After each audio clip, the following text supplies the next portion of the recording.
कृष्ण कृष्ण कृष्ण हरे हरे, हरे राम राम राम हरे हरे, हरे कृष्ण कृष्ण कृष्ण हरे हरे, हरे राम राम राम हरे हरे, हरे कृष्ण कृष्ण कृष्ण हरे हरे, हरे राम राम राम हरे हरे, हरे कृष्ण कृष्ण कृष्ण हरे हरे, हरे राम राम राम हरे।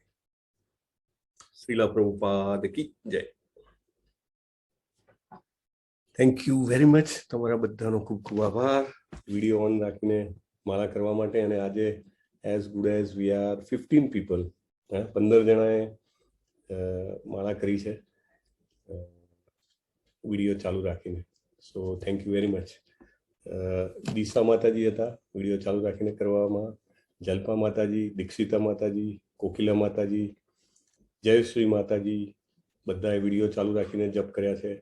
કેયુર પ્રભુજી, ખુશી માતાજી, નયના માતાજી, વર્ષા માતાજી, ઉર્વશી માતાજી, તેજસ પ્રભુજી, ઋત્વી માતાજી, નિવેદિતા માતાજી, હરે કૃષ્ણ, સીમા માતાજી અને લીના માતાજી બધાએ ચાલુ વિડીયો સાથે જપ કર્યા છે। ને વી આર ઓલરેડી 26, અરાઉન્ડ 24-25 માળા તો થઈ જ ગઈ છે। હરે કૃષ્ણ, હરિ બોલ। So we will start. We are at 7:51. Okay. તો એક કીર્તન થઈ શકે છે। જલ્પા માતાજી કીર્તન કરી શકો છો? बिल्कुल प्रभु जी। हरे कृष्ण। हरे नमो ओम विष्णुपदाय कृष्ण पृष्ठाय भूतले श्रीमते भक्ति वेदांत स्वामी इति नामिने। नमस्ते सरस्वती देवी गौरवाणी प्रचारिणे निर्विशेष शून्यवादी पाश्चात्य देशतारिणे। जय श्री कृष्ण चैतन्य प्रभु नित्यानंदा श्री अद्वैता गदाधर श्रीवासादि गौर भक्त वृंदा। हरे कृष्णा कृष्णा कृष्णा हरे हरे, हरे रामा राम राम हरे हरे, हरे कृष्णा कृष्णा कृष्णा हरे हरे, हरे रामा राम राम हरे हरे, हरे कृष्णा कृष्णा कृष्णा हरे हरे, हरे रामा राम राम हरे हरे, हरे कृष्णा कृष्णा कृष्णा हरे हरे, हरे रामा राम राम हरे हरे, हरे कृष्णा कृष्णा कृष्णा हरे हरे, हरे रामा राम राम हरे हरे, हरे कृष्णा कृष्णा कृष्णा हरे हरे, हरे रामा राम राम हरे हरे, हरे कृष्णा कृष्णा कृष्णा हरे हरे, हरे रामा राम राम हरे हरे, हरे कृष्णा कृष्णा कृष्णा हरे हरे, हरे रामा राम राम हरे हरे, हरे कृष्णा कृष्ण कृष्ण हरे हरे, हरे रामा राम राम हरे हरे, हरे कृष्णा कृष्ण कृष्ण हरे हरे, हरे रामा राम राम हरे हरे, हरे कृष्णा कृष्ण कृष्ण हरे हरे, हरे रामा राम राम हरे हरे, हरे कृष्णा कृष्ण कृष्ण हरे हरे, हरे रामा राम राम हरे हरे, हरे कृष्णा कृष्ण कृष्ण हरे हरे, हरे रामा राम राम हरे हरे, हरे कृष्णा कृष्ण कृष्ण हरे हरे, हरे रामा राम राम हरे हरे, हरे कृष्णा कृष्ण कृष्ण हरे हरे, हरे रामा राम राम हरे हरे, हरे कृष्णा कृष्ण कृष्ण हरे हरे, हरे रामा राम राम हरे हरे, हरे कृष्णा कृष्ण कृष्ण हरे हरे, हरे रामा राम राम हरे हरे, जय निताय गौरंग जय निताय गौरंग जय निताय गौरंग जय निताय गौरंग, जय निताय गौरंग जय निताय गौरंग जय निताय गौरंग जय निताय गौरंग, जय राधा कृष्ण चंद्र राधे, जय राधा कृष्ण चंद्र राधे, जय शिला प्रभुपाद जय शिला प्रभुपाद जय शिला प्रभुपाद। हरे Krishna. Hare Krishna Mata ji, thank you. Thank you Prabhu ji. Hare Krishna. Hare Krishna. Nivedita Mataji, can you make me host? Actually, by mistake, you have Yeah, sure. assigned. I'll make you. Yes.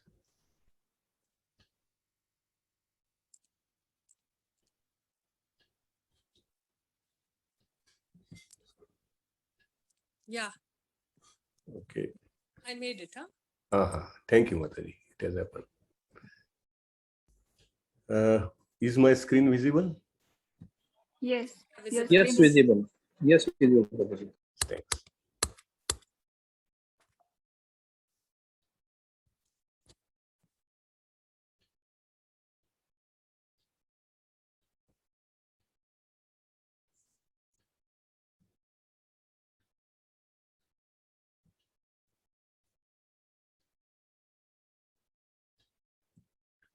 મંગલાચરણ ગાઈશું અને પછી આપણે 8મો અધ્યાય ચાલુ કરીશું. શ્રીલા પ્રભુપાદ की जय.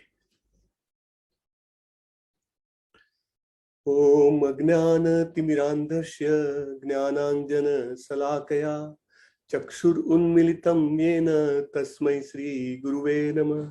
श्री चैतन्य मनोभीष्टं स्थापितं येन भूतले स्वयं रूपं कदा मह्यं ददाति स्वपदान्तिकम्।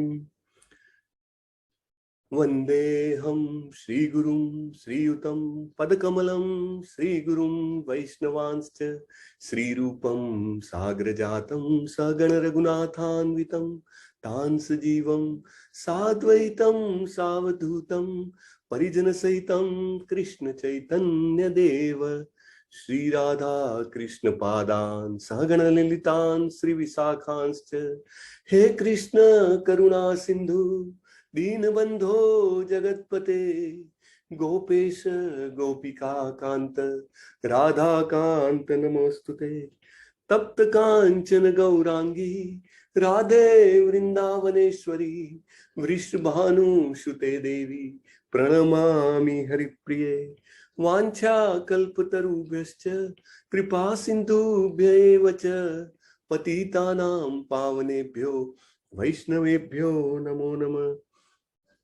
श्री कृष्ण चैतन्य प्रभु नित्यानंद श्री अद्वैत गदाधर श्रीवासादि गौर भक्त वृंद हरे कृष्ण कृष्ण कृष्ण हरे हरे हरे राम राम राम हरे हरे। श्रीला प्रभुपाद की जय।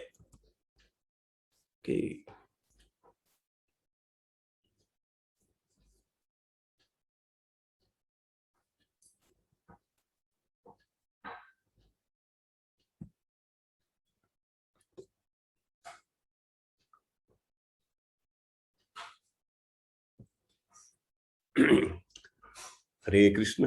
આપ બધાનું હું ખૂબ જ હૃદયપૂર્વક સ્વાગત કરું છું.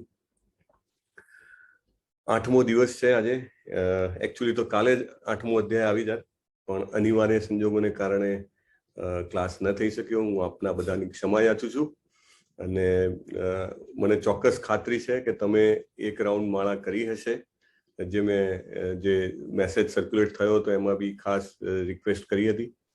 તો પ્લીઝ આપણે જે આ જપ યજ્ઞ ચાલુ કર્યો છે ગીતાના જ્ઞાન યજ્ઞની સાથે, એ બી એમાં બી આહુતિ આપતા રહો. વિશ્વના સૌથી મોટા ભગવદ્ ગીતાના આ તપ યજ્ઞમાં આપ સૌનું પુનઃ એકવાર સ્વાગત કરું છું અને 8 દિવસ સુધી ઉત્સાહ, નિશ્ચય અને ધૈર્ય સાથે આ યજ્ઞમાં જોડાવા બદલ તમને બધાને ખૂબ અભિનંદન પાઠવું છું. આ વસ્તુ બહુ જ જેને કહેવાય અલભ્ય છે અને એ એમનેમ ના થાય. એક તો આપણામાં ઉત્સાહ, નિશ્ચય અને ધૈર્ય જોઈએ અને ભગવાનની કૃપા જોઈએ. ભગવાનની કૃપા હોય તો આપણે કરી શકીએ અને ખરેખર આપણે કરી શક્યા છીએ અને આગળ પણ બીજા જે 10 દિવસ હજી બી આપણે આ જ રીતે ભગવાનના વિશેની વાત, ભગવાનની જે ગીત છે એ ગીત આપણે ગાઈએ સાથે. અને અનધર ઇમ્પોર્ટન્ટ પોઈન્ટ કે પ્રભુપાદે જે આપણને ભગવદ્ ગીતા આપી છે એ ભગવદ્ ગીતાનું આપણે પાન કરીએ એક સાથે. તો 8મો અધ્યાય અક્ષર બ્રહ્મ યોગ કહેવાય છે, એને ભગવત પ્રાપ્તિ પણ કહે છે. તો that way it is very important chapter. બહુ જ ઇન્ટરેસ્ટિંગ ચેપ્ટર છે. Just a moment.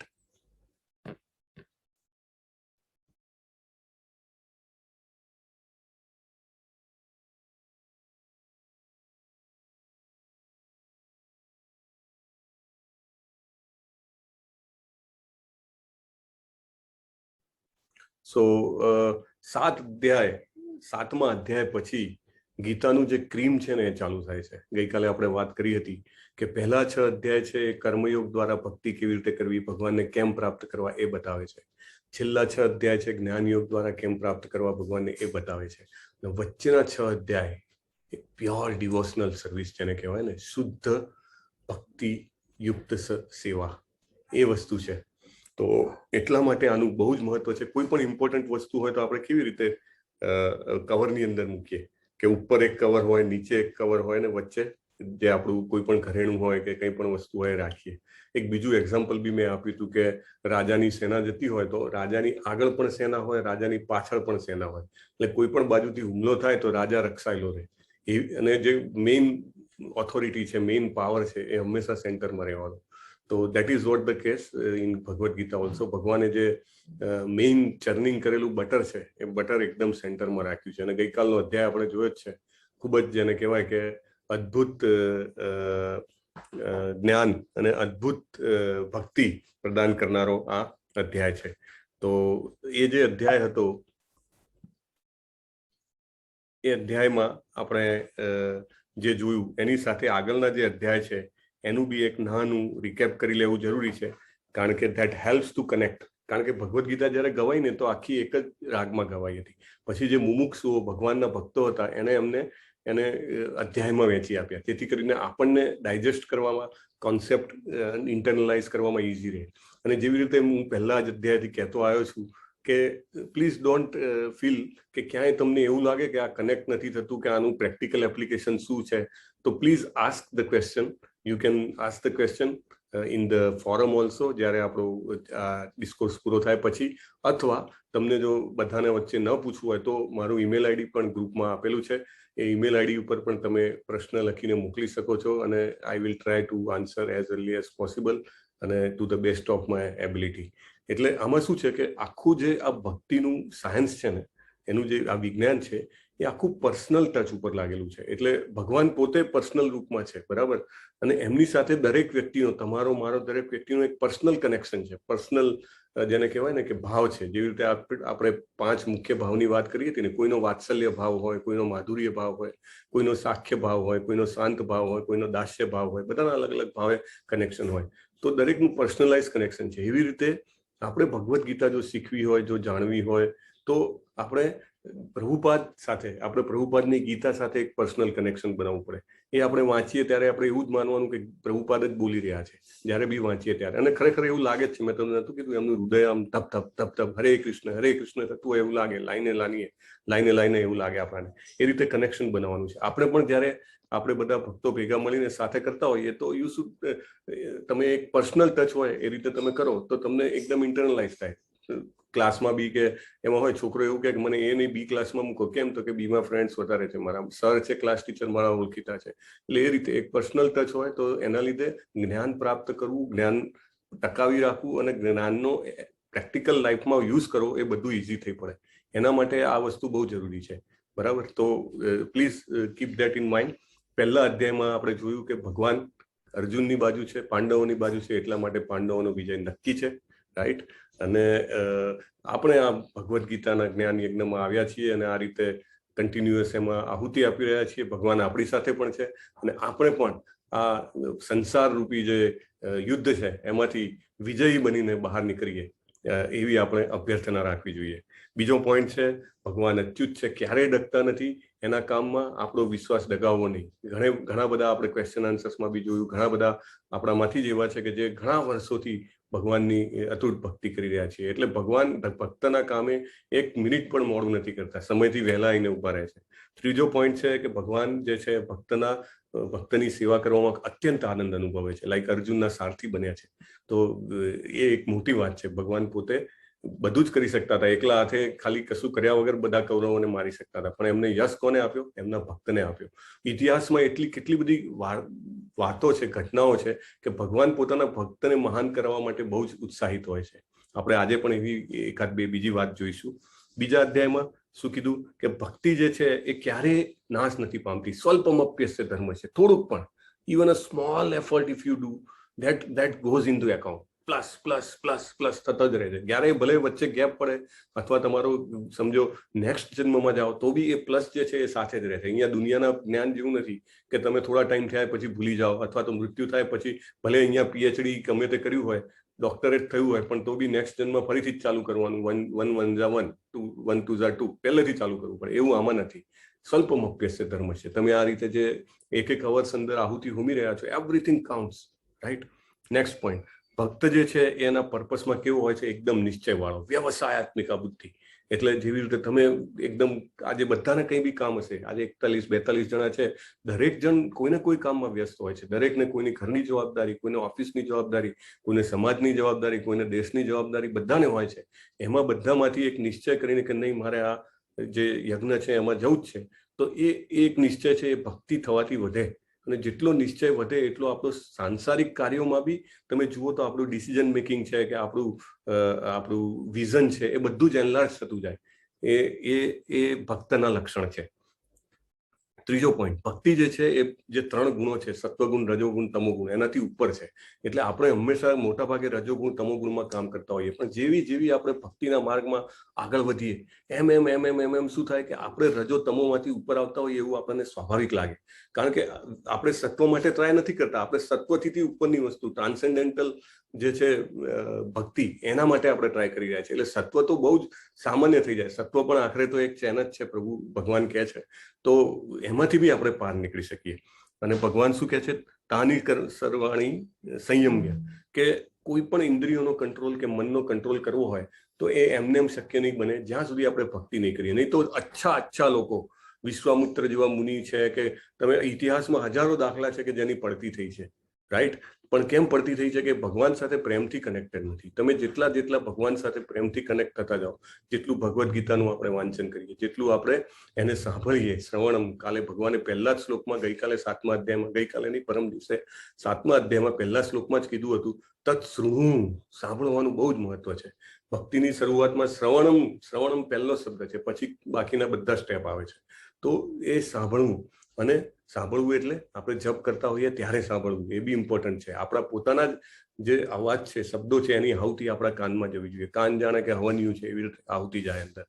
અને ભગવાનને આપણે ભોગ ધરાઈએ પ્રેમથી, જે હોય એ. કશું ના હોય તો પાણી ધરાઈએ, પાણી ના હોય તો તુલસી દલ ના હોય તો કેળું, કોઈ બી ફળ, ડ્રાય ફ્રૂટ, ઘરમાં જો બનતું હોય બધું સાત્વિક તો એ ધરાઈએ. અને એટલું કરતા જેમ કનેક્શન પાવરફુલ થાય, એમ શું થાય? ધીમે ધીમે સેન્સ કંટ્રોલ થઈ જાય. લોકો એમ કે ફોકસ નથી થતું, કોન્સન્ટ્રેશન નથી થતું, પણ કેમ થાય? તમે એક જગ્યાએ, જે મેઇન જગ્યાએ છે, કનેક્શન કરો, ફટ બધું કોન્સન્ટ્રેશન છે, કે સેન્સ કંટ્રોલ છે, માઇન્ડ કંટ્રોલ છે. આ બધું કહેવાની વાતો નથી, અનુભવવાની વાતો છે. આપણે કીધું ને કે પેટ જેમ ભરાતું જાય, 1 રોટલી જાય એટલે ખબર પડે, 2 રોટલી, 3 રોટલી, 4 રોટલી ઇનફ, માણસ કહી દે. એવી રીતે આ વસ્તુ ઓટોમેટિક જે બી ભક્તિમાં હોય એને પોતાને જ ખબર પડે છે. ત્રીજા અધ્યાયમાં કીધું કે જે ભગવાન માટે આપણે કામ નથી કરતા એ આપણને બંધનમાં નાખે છે. બહુ જ ઇમ્પોર્ટન્ટ પોઈન્ટ છે. યજ્ઞાર્થાત કર્મણો અન્યત્ર, એટલે એના સિવાયનું બધું કામ છે એ બધું જ કામ આપણને બંધનમાં નાખે. એટલે કંઈ પણ કામ કરતા હોઈએ, આપણા બેક ઓફ ધ માઇન્ડ એવું હોવું જોઈએ કે I am doing this for the lord.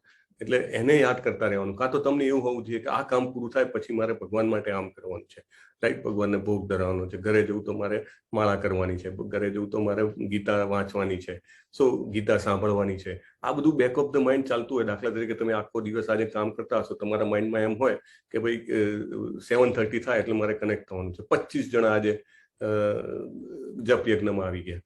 તો એ જે છે એ તમારા કામ કરતા બી જો તમારા માઇન્ડમાં ચાલુ હોય કે મારે આ કરવાનું છે, તો તમારું કામ દિવ્ય બની જાય. ભલે ને તમે ગમે તે કરતા હો, કોઈ વાસણ ધોતું હોય, કોઈ ઘર સાફ કરતું હોય, કોઈ ઓફિસમાં કંઈ કામ કરતું હોય, પણ એના માઇન્ડમાં એ ચાલતું હોય કે આ મારે કરવાનું છે ભગવાનનું કામ, તો તમારું કામ દિવ્ય બની જાય. So that is also important.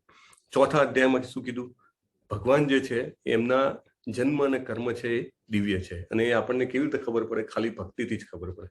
બાકી કોઈ જ વસ્તુ નથી. તમે ગમે તેટલું વાંચી લો, પીએચડી એમ કરી લો. ઘણીવાર લોકો એવું કહે છે કે ચૈતન્ય ચરિતામૃત ઉપર પીએચડી કરનારા હજારો જણા છે. હવે આપણા શિલા પ્રભુપાદે કીધું છે કે જે ભગવદ્ ગીતા છે એ આપણું ગ્રેજ્યુએશન છે, ધેન ભાગવતમ છે આપણું પોસ્ટ ગ્રેજ્યુએશન છે, અને ચૈતન્ય ચરિતામૃત આપણું પીએચડી છે. પણ એવા લોકો જેને પીએચડી કરી નાખી છે, જેને શ્લોક રટેલા હોય તો પણ એનો નંબર આવતો નથી. એને એનો ફાયદો કેમ નથી થતો? કારણ કે he has learned only academically. એ જીવે છે એવી જ લાઈફ જે લાઈફ પહેલા જીતો હતો. એના જીવનમાં પરિવર્તન નથી આવ્યું. એટલે ભક્તિ એઝ અ પ્રોસેસ જે છે એ પ્રોસેસને ઇમ્બાઇબ કરવી પડે. આપણે જેવી રીતે સાંભળી રહ્યા છીએ એને અનુભવવી પડે, રાઈટ? એને જપ કરવા પડે. જેટલા જપ કરો આપણે હરે કૃષ્ણ મહામંત્રના, એટલી પવિત્રતા આવતી જાય ને એટલું આપણે ગીતાનું જ્ઞાન વધારે ગ્રહણ કરી શકીએ. કઈ ને કે કોઈનો વાડકો નાનો હોય, કોઈનો વાડકો મોટો હોય, તો એ મોટો વાડકો હોય એને વધારે ગ્રહણ કરી શકે. પણ એ વાડકો મોટો કેવી રીતે થાય? તો કે એના માટે જે પ્રેક્ટિકલ્સ હોય એ પણ કરવા પડે. એટલે જે બી પ્રેક્ટિકલ્સમાં આપણે વાત કરીએ એમ જપ અને ભગવાનને ભોગ ધરાવવાનો, એ બે તો કરવું જ પડે. 5મા અધ્યાયમાં આપણે જોયું કે ભગવાન જ બધાના એન્જોયર છે. લોકો 10 પ્રકારના યજ્ઞો કરાવે, 1000 પ્રકારના તાપ દાન બધું કરે, અથવા તો યાગ કરે કે ફલાણો યાગ, ઢીકણો યાગ, ઘણું બધું કરે, પણ એ બધાનો અંતિમ ભોગતા ભગવાને શું કીધું? હું છું. ભોક્તારહમ યજ્ઞ તપસા સર્વલોક મહેશ્વરમ. બધા લોકોનો મહેશ્વર હું છું. અને બધા જ પ્રકારના યજ્ઞો કંઈ બી કરો તો એ અલ્ટિમેટ તો ભગવાનને જ જાય છે. તો જેવી રીતે બધી નદીઓ સમુદ્રમાં મળે છે, બધા રસ્તા ભગવાનમાં મળે છે, પણ આપણે નક્કી કરવાનું છે કે આપણે ડાયરેક્ટ કરવું છે કે બધું વાયા જવું છે. લાઈક બરાબર એક્સપ્રેસ બસ હોય સીધી જાય અને બીજી ફરીને જાય લોકલ બસ, આપણે નક્કી કરવાનું છે. તો એ 5મું ચેપ્ટર હતું. 6થા ચેપ્ટરમાં કીધું ભગવાને યોગી નામ અપી સર્વેશામ મદગતેર અંતરાત્મના શ્રદ્ધાવાન ભજતે યોમામ યમે યુક્ત તમામતા. તો એનો મતલબ શું છે કે આખો 6થો અધ્યાય ભગવાને અષ્ટાંગ યોગની ચર્ચા કરી. બધા જ શ્લોકોમાં, છેક 45મા શ્લોક સુધી. અને એમાં યમ, નિયમ, આસન, પ્રત્યાહાર, ધ્યાન, ધારણા, સમાધિ બધી ડિટેલમાં વાત કરી. અર્જુને કીધું બી ખરા. અર્જુન તો કેટલો મહાન હતો, આપણે ગયા વખતે જ જોયું 7મા અધ્યાયમાં. સુપર, જેને કહેવાય કે ભગવાનનો એટર્નલ એસોસિએટ હતો, એટલે બધા જ ગુણ હતા. છતાં પણ એને કીધું કે ભગવાન આ મને શક્ય નથી લાગતું. મનને નિગ્રહ કરવું એ કેવું છે? વાયુને નિગ્રહ કરવા કરતા પણ વધારે અઘરું છે. અને એને તો વાયુ શસ્ત્ર સાધ્ય હતું. એ વાયુને કંટ્રોલ કરી શકતો હતો કે લાઈક કોના ઉપર વાવાઝોડું છોડવું હોય તો એ છોડી શકે, એટલો એનો વાયુનો કંટ્રોલ હતો. એ કે એના કરતા બી અઘરું છે. અને ભગવાન છેલ્લે એને કહે છે તારી વાત સાચી છે, સૌથી મોટો યોગી કોણ છે? ભક્તિ યોગી જ સૌથી મોટો યોગી છે. પછી 7મા અધ્યાયમાં આવીએ. 7મા અધ્યાયમાં ભગવાને કીધું કે મારા શરણે આવી જા તો મારી માયાને તું પ્રાપ્ત કરી શકીશ, બાકી બીજો કોઈ ચાન્સ નથી. આ માયાની ઉપર આવવું ને, કોઈ એમ કહે કે હું અહીંયા ફોકસ કરું, ધ્યાન કરું, પ્રકાશ જોઈ લઉં, અથવા હું હઠ યોગ કરું. આપણે હઠ યોગના ફોટા જોયા હતા. વર્ષો સુધી લોકો જમીન પર પગ નથી મૂકતા. એવા પણ ઘણા બાબાઓ છે કે કેટલા વર્ષોથી પેલા માચડો બનાવી લાકડાનો એની ઉપર જ રહે છે. ઘણા એવા છે એક પગે ઊભા છે વર્ષો સુધી. ઘણાને ઘણી સિદ્ધિઓ મળી છે, પણ એમને માયાની ઉપર જવું શક્ય નથી. માયાની ઉપર તો એક જ રસ્તો છે, એ રસ્તો સીધો છે. એકચ્યુઅલી લોકોને સરળ વસ્તુ છે ને એનું મહત્વ નથી સમજાતું. લાઈક આપણે શ્વાસ લઈએ છીએ, ઓક્સિજન કેટલો બધો ઇઝીલી અવેલેબલ છે, આપણને એટલું એનું મહત્વ નથી. પણ કોરોના થાય અને પછી ઓક્સિજનના બાટલા ના જડતા હોય ત્યારે ખબર પડે કે ભગવાને હું જન્મ્યો ત્યારથી અત્યાર સુધી મેં અબજો શ્વાસ લીધા, એમાં કેટલો ઓક્સિજન લીધો, બધો ફ્રી હતો. ત્યારે મહત્વ સમજાયું? ના સમજાયું. જ્યારે આ રીતે તકલીફમાં પડે ત્યારે મહત્વ સમજાય. પાણી ભગવાને ફ્રી બનાવ્યું છે, રાઈટ? સૂર્યપ્રકાશ ફ્રી બનાવ્યો છે. આ બધું ઇમ્પોર્ટન્ટ વસ્તુઓ હંમેશા ફ્રી હોય છે. જેવી રીતે આ જ્ઞાન નામનિષ્ઠા પ્રભુએ જ્યારે આ ચાલુ કર્યું તો એમને આ કોર્સ પહેલેથી જ નક્કી કર્યું કે મારે આ કોર્સમાં કોઈ જ એ નથી કરવું. ચાન્સ આ બધાના માટે અવેલેબલ હોવું જોઈએ, કારણ કે બધા ભગવાનના પુત્ર છે ને એમના માટેનું જ્ઞાન ભગવાને આપ્યું છે, તો એમને તો એ રીતે જ જવું જોઈએ. ઇનફેક્ટ 4 લેવલ એમને ફ્રી કરી દીધા ટોપ સુધી. સો દેટ ઇઝ હાઉ ભગવાનને શરણે જઈએ આપણે તો જ ભગવાનની માયાને તરી શકીશું. નહીં તો દૈવી એસા ગુણમયી મમા માયા દૂરત થયા. ભગવાનની માયા બહુ જ અઘરી છે, બહુ જ અઘરી છે. એટલે ભક્તિ કરીશું તો ઓટોમેટિક તરી જઈશું. બીજું ભગવાને કીધું કે સૌથી મોટો જે યજ્ઞ છે એ મને પ્રાપ્ત કરવાનો છે, બરાબર? બહુનામ જન્મનામ અંતે જ્ઞાનવામ માં પ્રપદ્યતે. એટલે આપણા બધાના બહુ જ જન્મો થઈ ગયા છે. આપણે બધાને હાથમાં પ્રભુપાદની આ ગીતા આવી, એનું કારણ શું છે? એનું કારણ એક જ છે કે આપણે અનેક જન્મોમાં અનેક જાતની સુકૃતિઓ અન્ન કરેલી છે. લાઈક આપણે પહેલા બી વાત કરી હતી કે કોઈને કોઈ ભક્તની કઈ સેવા કરીએ છીએ આપણે, અથવા તો કંઈ ને કંઈક જે ભગવાનના કામમાં આપણો અનાયાસે ફાળો જતો રહ્યો છે. તો એના કારણે આપણે આજે અહીંયા આગળ 1 કલાક જેને કહેવાય ઇન્વેસ્ટ કરી શકીએ છીએ અને ધ્યાનથી એની ચર્ચા કરી શકીએ છીએ, ધ્યાનથી એને સાંભળી શકીએ છીએ. એટલે બહુ જ પુણ્ય કર્યા હોય તો જ આ વસ્તુ શક્ય છે. બહુનામ જન્મનામ અંતે, અનેક જન્મો. અને એવી રીતે આપણે પેલો ફોટો જોયો હતો ને કે મેરેથોન રેસ ચાલે તો મેરેથોન રેસમાં હજારો લોકો ચાલુ થાય ત્યારે હોય, પણ એન્ડ પર પહોંચવા વાળા કેટલા હોય? બહુ જ ઓછા હોય. ટોટલ મેરેથોન આખી જેની કિલોમીટર્સ બધા પૂરા કરવા વાળા બહુ જ ઓછા હોય. એટલે એવી રીતે હજારોમાંથી એકને આવી ઈચ્છા થાય ને જેને ઈચ્છા થાય એવા હજારોમાંથી એકને ભક્તિ યોગ અને આ જે પ્રભુપાદની જે માર્ગ છે એ મળે. એટલે આપણે 1000માંથી 1 અને એવા 1000માંથી 1 એવા મતલબ 1/10 લાખ, યસ 10 લાખ એટલામાંના એક છીએ. એટલે આ તમને બધાને એના માટે ખૂબ ખૂબ અભિનંદન છે. નેક્સ્ટ છે કે ભગવાનના જે ભક્તો હોય છે એ ભગવાનના ધામમાં થાય છે, અને દેવતાના કે પિતૃઓના જે આખો જીવન એમાં એની પૂજા કરવામાં જે વ્યતીત કરતા હોય અને ખરેખર જો સારું જીવન જીવે, પુણ્યશાળી જીવન જીવે તો એમને પિતૃલોકમાં કે દેવલોકમાં જવા મળે. અને ત્યાં જાય તો એ ટાઈમ છે, ત્યાં આગળ બી જન્મ મૃત્યુ જરા વ્યાધિ તો છે. ભલે ત્યાં આગળ સુખ સારા છે, થોડા સમય માટે વ્યક્તિ સુખ ભોગવી શકે, પણ ત્યાં આગળ મૃત્યુ પણ છે, ત્યાં આગળ બુઢાપો પણ છે, ત્યાં આગળ વ્યાધિ પણ છે. રાઈટ. લોકો પણ સ્વર્ગમાં જવાની વાતો કરે, કોઈ પણ મરી જાય તો લખે સ્વર્ગસ્થ, પણ સ્વર્ગમાં જાય, સ્વર્ગમાં બી તમે વાંચો ભાગવતમમાં પન્ને પન્ને છે કે ઇન્દ્રને કેટલી તકલીફો, સ્વર્ગના રાજા છે એની ઉપર કેટલા ચડાઈ કરે. બલિ મહારાજે ચડાઈ કરી હતી, પ્રહલાદ મહારાજના પોતા હતા, એમને ચડાઈ કરેલી, અને એમને તો એવો યજ્ઞ કર્યો હતો કે ઇન્દ્ર થથરી ગયા હતા કે ભાઈ આ મારું ઇન્દ્રાસન લઈ લેશે. એટલે સ્વર્ગમાં બી આ બધું તો ચાલુ જ છે. એટલે જ્યાં સુધી ભગવાનના ધામમાં નહીં જઈએ ત્યાં સુધી કોઈ પણ લોકમાં જોઈએ, કોઈ પણ ધામમાં જઈએ, જન્મ મૃત્યુ જરા વ્યાધિથી છુટકારો છે નહીં. અને જે પવિત્ર અને પાપ વગરના હોય છે લોકો, એને જ ભક્તિની જે નિશ્ચય છે એ આવે. યેસામ પંતગતમ પાપમ, એટલે જેના પાપ ઓછા થયા હોય એ જ ભક્તિ તરફ આગળ વધી શકે, અને એ જ લોકો આ જ્ઞાન માટે લેવા માટે ડૂબકી મારી શકે. So this is how up to chapter 7. કારણ કે આ ઇમ્પોર્ટન્ટ હતું, કારણ કે આ હવે આપણે ભક્તિ યોગમાં આગળ વધી રહ્યા છીએ. સો પહેલો પ્રશ્ન અર્જુન પૂછે છે, હે ભગવાન, હે પુરુષોત્તમ, બ્રહ્મ શું છે, આત્મા શું છે, સકામ કર્મ શું છે, ભૌતિક જગત શું છે, દેવતાઓ શું છે, કૃપા કરીને સમજાવો. બીજા શ્લોકમાં પૂછે છે, યજ્ઞના સ્વામી કોણ છે, શરીરમાં કેવી રીતે રહે છે, ભક્તિમાં પરવાયેલા મનુષ્ય અંતકાળે આપને કેવી રીતે જાણી શકે. એટલે અર્જુને 8 પ્રશ્નો પૂછ્યા આ 2 શ્લોકમાં, અને 8માંથી 7 પ્રશ્નોના જવાબ ભગવાન 3જા અને 4થા શ્લોકમાં જ આપી દે છે. અને 8મો જે પ્રશ્ન છે ને, કે અંતકાળે આપને કેવી રીતે જાણી શકે, એની માટે ભગવાન ડિટેલમાં ચર્ચા કરે છે. આખો અધ્યાય જ, આખું સાયન્સ જે છે ને, સાયન્સ ઓફ ડેથ, એ અધ્યાય છે. એના માટે ભગવાન 16મા શ્લોક સુધી ડિટેલમાં સમજાવે છે સાયન્સ ઓફ ડેથ. આજકાલ તો કેવું છે કે લોકોને મરી ગયા એટલે પતી ગયું, એની પાછળ કશું છે જ નહીં, એટલે લોકો એની બિયોન્ડ કશું વિચારતા જ નથી. But it is very important to think about death. કેમ? તમે દાખલા તરીકે મારી સામે એક વ્યક્તિ હતા, એક કુટુંબ હતું, અમારા ઓળખીતા હતા, કે ફોરેન જતા હતા, તો એમને એટલી બધી તૈયારી કરી, ઘરની કાર હોય તો એમ મહારાષ્ટ્રના હતા, તો મહારાષ્ટ્રથી એમના ભાઈ આવીને કાર લઈ ગયા. એમના ઘરમાં 20 કુંડા હતા, તો આજુબાજુના બધાને કુંડા વેચી દીધા. પછી જે પેલા ગાર્ડન હતો, તો ગાર્ડન માટે કોઈને કહી દીધું ભાઈ તમે આવીને જોઈ લેજો. ઘરમાં ઉદયની ટ્રીટમેન્ટ કરાવી દીધી, પોતાનો સામાન બધો મૂવર્સ એન્ડ પેકર્સમાં પેક કરીને મોકલી આપ્યો. એટલે આ બધું આપણે આટલી નાની જર્ની હોય તો બી આટલું કરીએ, તો તમે વિચારો કે આપણી તો સનાતન જર્ની છે. આપણે તો સનાતન એટલે શું કહેવાય, એટર્નલ જર્ની એમાં છીએ આપણે. તો હવે શાશ્વત પ્રવાસ કરવાનો હોય તો એના માટે આપણે તૈયારી કરવી જોઈએ. પણ લોકોનું ફોકસ જો છે એટલું લિમિટેડ કરી દેવામાં આવે કે nothing is beyond this life, એટલે લોકો એની તૈયારી જ ન કરે. તૈયારી, આટલી મોટી વસ્તુની જો તૈયારી ના કરીએ તો આપણા જેવા મૂર્ખ કોણ કહેવાય. અને ખાસ કરીને કે આપણે એટલા નસીબદાર છીએ કે આ જ્ઞાન આપણી પાસે આવ્યું છે, હવે આપણે કરી શકીએ. ભલે અત્યાર સુધી નહોતા કરતા, whatever is gone is gone. ઘણા બધા આપણી સાથે છે, એ તો બહુ જ યંગ છે, રાઈટ. બહુ જ નસીબદાર કહેવાય કે એટલી નાની ઉંમરમાં એમને આ નોલેજ મળે છે. નહીં તો આજના જમાનામાં એ 1 કલાક ટીવીમાં જતો હોય કે મોબાઈલમાં જતો હોય, ગેમમાં જતો હોય, કોઈ પણ વસ્તુમાં જતો હોય, તો આ નોલેજ આપણને મળે નહીં.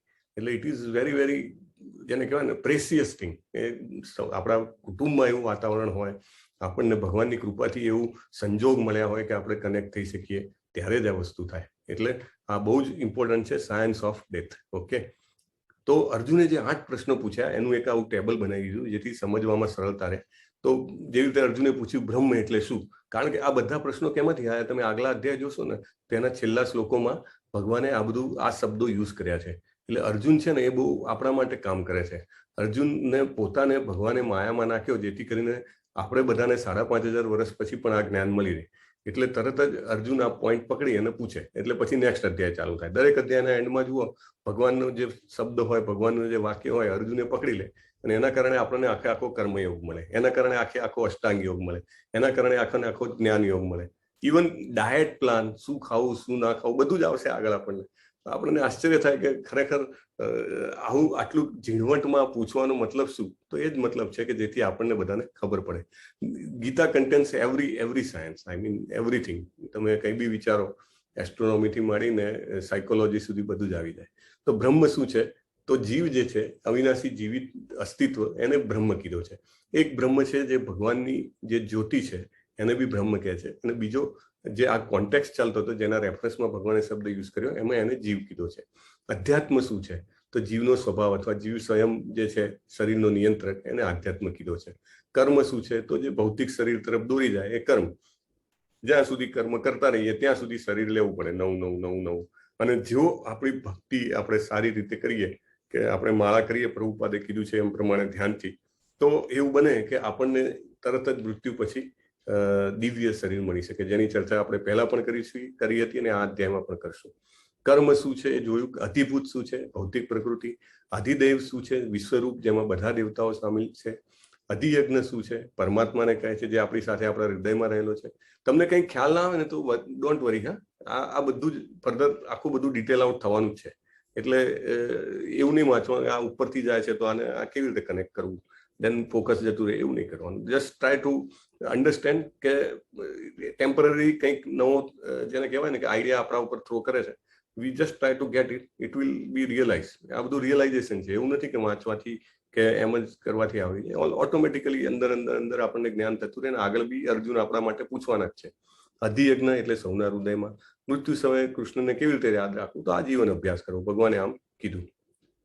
ત્રીજા શ્લોકમાં ભગવાન કહે છે અવિનાશી દિવ્ય જીવને બ્રહ્મ કહે છે, તેના નિત્ય સ્વભાવને આધ્યાત્મ અથવા આત્મ કહેવાય છે, શરીર જીવોના ભૌતિક શરીરને ગતિવિધિ કર્મ કહેવાય છે.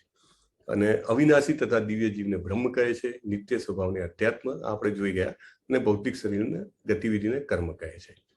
તો આપણે આમાંથી શું જોવાનું છે કે ઈચ્છાઓ અને લાયકાતોના આધારે આત્માનું પરિવર્તન થાય અને એક શરીરથી બીજા શરીરમાં જવામાં આવે. લોકોને એવું લાગે આ તો બહુ અઘરું છે, આવું થોડું ચાલે, અમારા ઉપર તો ફોર્સફુલી અમને નાખવામાં આવે છે. પણ એકચ્યુઅલી એવું નથી. ભગવાન આગળ કહી ગયા છે કે સુરિદમ સર્વભૂતાનામ, આપણી જોડે ભગવાન આપણા અંદર પરમાત્મા તરીકે બેઠેલા છે. આપણા સારામાં સારા અને સાચામાં સાચા મિત્ર હોય તો એ ભગવાન છે. બધા જીવોના, આપણા નહીં એકલા. એક છોડ હોય તો છોડમાં બી જીવ છે, એની સાથે બી પરમાત્મા બેઠા છે. એક નાનું ગલુડી હોય સોસાયટીમાં તો એની સાથે બી પરમાત્મા તરીકે બેઠા છે. એટલે આપણે જોયું હતું ને સુની છે ને સપાકે છે, એટલે બધામાં ભગવાન બેઠેલા છે. એટલે કોઈ સદગુણ પ્રવૃત્તિમાં સ્વાદનો વિકાસ કરે, દાખલા તરીકે આપણે ભગવદ્ ગીતામાં આપણે આપણો ટેસ્ટ ડેવલપ કરીએ. ટેસ્ટ ડેવલપ કરવો કહે છે ને, ઘણા લોકો એવું કહે કે તમારે કોઈ સ્કિલ લેવી હોય અથવા તો કોઈ જેને કહેવાય કે નોલેજ કરવું હોય તો એમાં ટેસ્ટ ડેવલપ કરવાનો. તો એનું એવું જ છે આ કે સદગુણ પ્રવૃત્તિમાં ટેસ્ટ ડેવલપ કરે તો ભગવાન એની ઈચ્છાને મંજૂરી આપે કે ઓકે ગો હેડ, અને જેવી એ મંજૂરી આપે એને વધુ સારી રીતે પ્રવૃત્તિ કરવા માટે સક્ષમ કરે. પ્રભુપાદ એક દાખલો આપે છે કે જેને બહુ તરવાની ઈચ્છા હોય પાણીમાં, અને એને એમ હોય કે જેવો સમય મળ્યો અને પરિસ્થિતિ બની તો હું તરીશ, તો એટલું બધું તરે તો એને નેક્સ્ટ જન્મમાં ભગવાન કહે કે ઓકે યુ બીકમ ફિશ, તું માછલી બન, યુ કેન સ્વિમ. પછી ઘણા લોકો પેલી એર ડ્રાઈવ કરે છે, લાઈક રાઈટ પ્લેનમાંથી કે હેલિકોપ્ટરમાંથી કે, તો ભગવાન એને બહુ ઈચ્છા હોય. ઘણા લોકો તો એવું છે કે વારે કરતા હોય છે, મારા નોલેજ આવી છે. પણ if they do it again and again and if they develop that consciousness કે આ કેવી મજા છે આકાશમાં ઉડવાની ને કરવાની, તો ધેન ઇટ ઇઝ શ્યોર કે he may have same idea at the time of death. એને મરતી વખતે એ વિચાર આવે એવા ઘણા મોટા ચાન્સ છે, અને જો એ આવે તો નેક્સ્ટ જન્મ પક્ષીનો મળી શકે છે. એટલે this is all how you develop the taste. પછી જો કોઈ દુષ્ટ વર્તન કરવાની વૃત્તિ વિકસાવે તો ભગવાન એને પણ મંજૂરી આપે છે, અને અનુગામીને પ્રાયશ્ચિતથી બચવા માટે ભગવાન એને એવી અનુરૂપ કાયા આપે છે જેમાં તેવું કર્મ કુદરતી હોય. દાખલા તરીકે આપણે જોયું હતું કોઈ પ્રાણીઓને મારતો હોય, મારીને કરતો હોય અને ખાતો હોય, તો એને ભગવાન ઘણીવાર હિંસક પ્રાણી કે વાઘ કે સિંહ કે એવી રીતે એવા પ્રાણીઓમાં જન્મ આપે, એને એ રીતે જીવવું પડે. કોઈ હોય કે જે જાહેરમાં નિર્વસ્ત્ર થતા હોય કે એ રીતને જીવવા માંગતા હોય, તો એને વૃક્ષ તરીકે કે છોડ તરીકે જન્મવું પડે, અને બહારના ઠંડી, ગરમી, વરસાદ બધું જ સહન કરવું પડે એઝ અ પ્લાન્ટ. ચોથા શ્લોકમાં ભગવાન કહે છે હે દેહધારીઓમાં શ્રેષ્ઠ, નિરંતર પરિવર્તનશીલ ભૌતિક પ્રકૃતિ અધિભૂત કહેવાય છે. સૂર્ય તથા ચંદ્ર જેવા સમસ્ત દેવોનો જેમાં સમાવેશ થાય છે તે ભગવાનનું વિરાટ સ્વરૂપ અધિદૈવ કહેવાય છે, અને હું બધા યજ્ઞોનો સ્વામી પરમેશ્વર કહેવાઉં છું. એટલે આ એનાલોજી છે કે કેટરપિલર છે, પછી એમાંથી ફર્ધર આખું જે પ્રોસેસ ડેવલપમેન્ટ છે, દરેકમાં સેમ જેવી રીતે છે સોલ, એવી રીતે ભગવાન બધે જ રહેલા છે. અંતકાલે ચ મામેવ સ્મરણ મુક્ત્વા કલેવરમ. જે મેં 108 શ્લોક તમને મોકલાયા ને, એક લિંક મોકલાઈ હતી, ગૂગલની એપની લિંક હતી, પ્લીઝ ડાઉનલોડ ઇટ. અને એમાં શું ફાયદો છે કે તમે એક શ્લોક પકડી શકો, અને એક શ્લોક તમે ક્લિક કરો તો એ શ્લોક અને એનું ભાષાંતર વાગ્યા જ કરે, જ્યાં સુધી તમે ના ઈચ્છા તમે બંધ ના કરો ત્યાં સુધી. અને 108 જેને કહેવાય ને જેવેલ્સ ઓફ ગીતા, એવા શ્લોક છે. એમાંનો એક છે અંતકાલે ચ મામેવ સ્મરણ મુક્ત્વા કલેવરમ ય પ્રયાતિ સમદ્ભાવમ યાતિ નાસ્ત્યત્ર સંશય. જે મનુષ્ય મૃત્યુ સમયે કેવળ મારું સ્મરણ કરતો શરીર તજે તે તરત મારી પ્રકૃતિને પામે છે, એમાં લેશ માત્ર સંદેહ નથી. અહીંયા જે ફોટો જુઓ છો એ ભીષ્મ પિતામહનો ફોટો છે. ભીષ્મ પિતામહને વરદાન હતું, ઈચ્છા મૃત્યુનું વરદાન હતું. એટલે મૃત્યુ આવે નહીં, જ્યાં સુધી એ પોતે ના ઈચ્છે ત્યાં સુધી ના આવે. અને એમને અર્જુને આઈ થિંક 10મા દિવસે, મહાભારતના યુદ્ધના 10મા દિવસે, જ્યારે બધા જ બાણોથી આખું શરીર છલ્લી કરી નાખ્યું, બધા બાણ, અને ત્યારથી એ આખું યુદ્ધ પૂરું થયું ત્યાં સુધી એમને પ્રાણ ટકાઈ રાખ્યો. અને એમનો એક મેજર એમ હતો કે હું મારા પ્રાણ કોની સામે ત્યાગું? ભગવાન શ્રી કૃષ્ણની સામે. કારણ કે એમને અંદર એમ એક મહાજન છે. આપણે 12 મહાજનના જે નામ જોયા હતા, તમને ખ્યાલ છે? ફોટા જોયા હતા, તેમાંના એક મહાજન ખુદ ભીષ્મ પિતામહ છે. અને એમના જોડેથી આપણને શીખવા મળે છે કે મૃત્યુ કેવું હોવું જોઈએ. મહાજન જેવું કરે ને એવું આપણે કરીએ તો આપણું જીવન પવિત્ર થાય, આપણે આગળ વધીએ. તો ભીષ્મ પિતામહે પ્રાણ પકડી રાખ્યા અને એમની ઈચ્છા પૂરી કરવા માટે કેશવ ખુદ, ભગવાન ખુદ આવ્યા છે. તમે જુઓ, અને ભગવાન કેવી રીતે ઊભા છે કે એમને દેખાય ત્યાં આગળ, એવી રીતે. અને જતે જ એમને શરીર ત્યાગ કરતા કરતા બી ભગવાને એમને ગ્લોરીફાય કર્યા છે. ગ્લોરીફાય મીન્સ કે એમનું જેને કહેવાય ને કે માન વધાર્યું છે ભગવાને. કેવી રીતે વધાર્યું? જ્યારે યુદ્ધ પૂરું થઈ ગયું, મેં તમને વાત કરી હતી, પ્રભુપાદ આઈ થિંક ભાગવતમના પહેલા જ ખંડમાં લખે છે કે 64 કરોડ લોકોનું મૃત્યુ થયું. એટલે યુધિષ્ઠિર પોતે ધર્માત્મા હતા, એટલે એમને પોતે કીધું કે ભાઈ મારે રાજગાદી પર બેસવું નથી, કારણ કે આટલા બધા લોકોની હત્યાનો જવાબદાર હું છું, મારા કારણે આટલી બધી હત્યા થઈ. એટલે એમને નક્કી કર્યું. તો એમને સમજાવવા માટે એક પછી એક બધાએ ટ્રાય કર્યો. અને ભગવાનની લીલા તો જુઓ, માયા તો જુઓ. એમને પોતે પણ એવું સ્વીકાર્યું કે આ કેસમાં યશ જે છે ભીષ્મ પિતામહને જવો જોઈએ. એટલે એમને પોતે પણ ટ્રાય કર્યો કે ભાઈ આમાં કઈ તમે જે કર્યું એ યોગ્ય છે, તમે ધર્મની સાઈડ હતા, આમ તેમ. યુધિષ્ઠિર મહારાજને કન્વિન્સ ના કરી શક્યા. ભગવાને એવું માયા કરી કે કન્વિન્સ ના થયા. અને પછી એમને ભીષ્મ પિતામહ પાસે લઈ જાય છે અને બધા પાંડવોને કહે છે કે તમે બધા એકદમ સજીને તૈયાર થાઓ. તમને જોઈને પિતામહને ખુશી થવી જોઈએ કે મારા સારા જે પુત્રો હતા એ લોકો હવે ગાદીએ આવે છે, એટલે હવે સંસારનો ઉદ્ધાર થશે. અને એ લોકો જે ખરેખર ધર્મના માર્ગે હતા એ લોકોને સત્તા મળશે. બધાને મસ્ત તૈયાર કરે છે, મુકુટો અને બધા નવા કપડા. યુધિષ્ઠિર તો માનતા નહોતા, કારણ કે દુઃખમાં હતા. છતાં પણ ભગવાને કીધું કે ભીષ્મ પિતામહના આનંદ માટે તમે જાઓ. અને ત્યાં જયારે જાય છે, તમે ભાગવતમનો પહેલો ખંડ વાંચો, શું અદ્ભુત વર્ણન છે. આખા બ્રહ્માંડના જેટલા મહામુનિઓ કહેવાય, જેટલા ઋષિઓ કહેવાય, અને ઋષિ મહામુનિ તો એક વાત છે, ભગવાનના જેટલા અવતારો છે ને એ બધા ત્યાં મોજૂદ છે. એમ વ્યાસદેવ પોતે ભગવાનનો અવતાર છે, એ બી ત્યાં આગળ આવે છે. રાઈટ, અહીંયા ફોટામાં તમે નારદજી જોઈ શકો છો, એ બી ત્યાં આગળ છે. પરશુરામજી બી ત્યાં આવે છે, કારણ કે હી વોઝ મહાભાગવત, એટલે મહાજન હતા. મહાજન જ્યારે ભૌતિક દેહ ત્યજે એવી ઘટનાનો સાક્ષી હોવું એ પણ બહુ મોટી વાત છે. એટલે ચારે બાજુથી ત્રિલોકમાંથી બધા આવે છે. અને ત્યારે ભીષ્મ પિતામહ યુધિષ્ઠિરને જ્ઞાન આપે છે અને એ બધું જ કહે છે કે ત્યાં આખી તારી નીતિ અને આખું કહે છે બધું જ બરાબર હતું, તે જે કર્યું છે એ બરાબર છે, અને તું જો રાજપાટ છોડીશ તો એ તારું અજ્ઞાન ગણાશે, અને જે જનતા છે આખા વિશ્વની એને અન્યાય ગણાશે. તારા જેવો રાજા ક્યાં મળે? અને તારી એ જવાબદારી છે, you have to take up that responsibility. અને એ કહે છે ત્યારે કન્વિન્સ થઈ જાય છે યુધિષ્ઠિર. એટલે ભગવાને ત્યાં ભીષ્મ પિતામહનું માન વધાર્યું. અને પછી ભીષ્મ પિતામહ હાથમાં ભગવાનનો હાથ લે છે અને પછી ભગવાનની મસ્ત એટલી સરસ ભગવાનની પ્રાર્થના કરે છે અને વિષ્ણુ સહસ્ત્ર નામ બોલે છે, અને પછી ભગવાનને જોઈને દેહ તજે છે. બહુ જ સરસ છે. પણ આના ઉપરથી શું સમજવાનું છે કે આપણે પણ as if like we are doing our financial planning, right?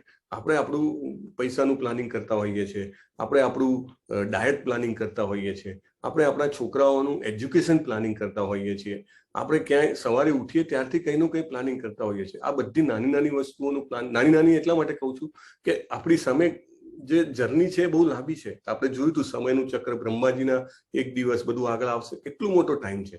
આપણે એવું નથી વિચારવાનું કે આપણે ખાલી આ જે 50, 60, 70, 100 વર્ષ માટે જ છીએ, રાઈટ? તો એ પ્લાનિંગ જે ભીષ્મ પિતામહે કર્યું એ ટાઈપનો આપણો ટાર્ગેટ હોવો જોઈએ. અને કેવી રીતે ભગવાને કીધું એ પ્રમાણે મારું સ્મરણ કરતો કરતો તજ્જે. હવે ભગવાનનું સ્મરણ મૃત્યુ સમયે થાય કે નહીં કેમ ખબર પડે? બહુ તકલીફ છે ને. આપણા બધા શરીરના અંગો કામ કરતા હોય ના કરતા હોય, નેક્સ્ટ શ્લોકમાં ખબર પડશે.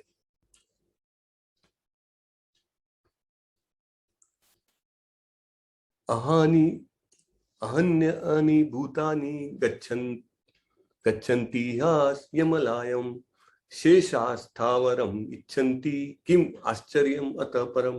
હજારો ને હજારો જીવ. આ જે છે શ્લોક, આ જે દેખાય છે એ મહાભારતનો શ્લોક છે.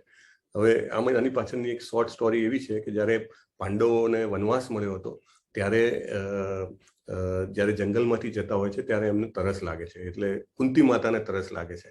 ત્યારે એને પાણી લેવા માટે પહેલા સદેવને મોકલે છે, તો એ જાય છે, પાછો આવતો નથી. નકુલ જાય છે, એ પાછો નથી આવતો. એમ કરીને ચારે ચાર ભાઈઓ બધા જાય છે અને પાછા આવતા નથી. છેલ્લે યુધિષ્ઠિર પોતે જાય છે પાણી લેવા. અને ત્યારે ત્યાં આગળ સરોવર આગળ જેવું પાણી લેવા જાય છે એવું ત્યાં યક્ષ પ્રગટ થાય છે. અને યક્ષ એવું કહે છે કે આ સરોવરમાંથી તું પાણી નહીં લઈ શકે. યુધિષ્ઠિર કે કેમ? તો કે આમાં મારો કબજો છે, અને જો તું આ પાણી લઈશ અને તારા ભાઈઓએ કર્યું એમ કરીશ તો તારું તત્કાળ મૃત્યુ થશે. આ પાણી ઝેરની જેમ કામ કરશે. યુધિષ્ઠિર કે તમે મારા ભાઈઓને જીવતા કરો તરત જ, તમારે શું જોઈએ છે? એટલે કે મારા પ્રશ્નના જવાબ જોઈએ છે. એટલે એમને કીધું કે હું તૈયાર છું. અને એ તો ધર્મરાજા હતા, એમને બધા પ્રશ્નોના જવાબ આવતા હતા. પણ એક પ્રશ્ન બહુ ઇમ્પોર્ટન્ટ હતો કે જે એને પૂછ્યું કે આ દુનિયાનું સૌથી મોટું આશ્ચર્ય શું છે? અને એનો આ યુધિષ્ઠિર મહારાજે જવાબો આપ્યો છે. બહુ જબરજસ્ત જવાબ છે. હજારો અને હજારો જીવ દરેક ક્ષણે મૃત્યુને મળતા હોય છે, પરંતુ એક મૂર્ખ વ્યક્તિ તેમ છતાં પોતાને મૃત્યુહીન માને છે અને મૃત્યુ માટે તૈયાર નથી. આ દુનિયાની સૌથી અદ્ભુત વસ્તુ છે. દુનિયાનું મોટામાં મોટું આશ્ચર્ય શું છે?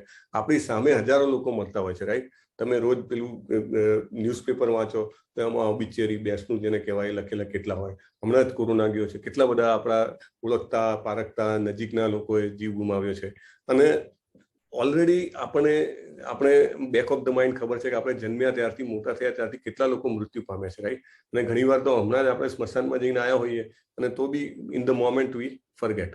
એટલે એ મોટામાં મોટું આશ્ચર્ય છે એવું યુધિષ્ઠિર મહારાજ કહે છે કે આ દુનિયાની સૌથી અદ્ભુત વસ્તુ આ છે. અને યક્ષ તરત જ ખુશ થઈ જાય છે અને ચારે ભાઈઓને જીવતા કરે છે. ઇનફેક્ટ એના ક્વેશ્ચન તો એટલા સરસ છે, તમે સમટાઈમ્સ વાંચો તો ખબર પડે. લાઈક એને પૂછ્યું કે આમાંથી એકને જ જીવતો કરવો હોય તો કોને કરવું?